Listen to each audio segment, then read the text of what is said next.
Guys, তোমরা সবাই কেমন আছো? তো welcome to my mini vlog. তো আগের ভিডিওতে তোমরা দেখেইছো যে আমি দীঘাতে এসেছি। তো আমরা এই ভিডিওতে তোমাদের দেখাবো যে দীঘার ফার্স্ট নাইট আমরা কিভাবে কাটালাম। তো রুমে গিয়ে ফ্রেশ হয়ে আমরা বেরিয়ে পড়লাম ঘুরতে।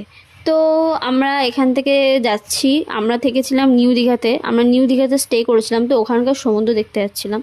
আমরা কোনো সময় নিউ দীঘাতে থাকিনি, ফার্স্ট টাইমই থেকেছি, কারণ আমরা প্রত্যেকবার ওল্ড দীঘাতে থাকি আর নিউ দীঘায় স্নান করি। তো এই বছর আমরা একটু ভাবলাম এখানে থাকাই যায়। তো একবার ট্রাই করে দেখলাম যে না, নিউ দীঘায় বেস্ট, কারণ নিউ দীঘার আশেপাশেই অনেক রকম মানে সমস্ত রকম জিনিসপত্র পাওয়া যায়, চা থেকে শুরু করে খাবার দাবার যে কোনো কিছু, মার্কেট বলো, মার্কেটের সামনে হোটেলটা ছিল আমাদের। তো আমাদের অনেকই সুবিধা হয়েছিল।